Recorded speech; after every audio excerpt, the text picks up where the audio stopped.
अच्छा जी नवे आलू आए माशाल्लाह बड़े दिन बाद नवे आलू वेखे न इनका रेट की है 600 रुपये तड़ी 120 रुपये किलो और मन तो ला लेना 4000 रुपये का फिर 100 रुपये किलो पाएगा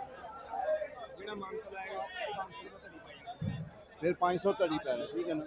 देखो जेड़ा मान तो लाएगा उन्होंने फिर 500 रुपये तड़ी पै 100 रुपये मगरू लैस हो जाएगा मैं क्या खीरे का अज की हिसाब किताब खीरे 500 600 तक बिक गया नहीं खीरा तो अज 350 300 400 दे मुंह गा के अच्छा नहीं बेच रहे हैं खीरे का फर्क होना है हाँ और मैलसी तो भी आ गया ना खीरे की पछाण करो है काबल का जो मैलसी है दो ही रंग चलते वो 350 रुपये का छापर मैलसी है वो तो ठीक वो तो चलता पिया ना लेकिन है जेड़ा ने काबल का ये थोड़ा जिहा काला कलर होंदा इनदा जरा अपना ग्रेस होंदी बस ग्रेस की वजह तो इनका जेड़ा ना देखो जी 450 कह रहे हैं लेकिन वो नहीं मनते पे ठीक है ना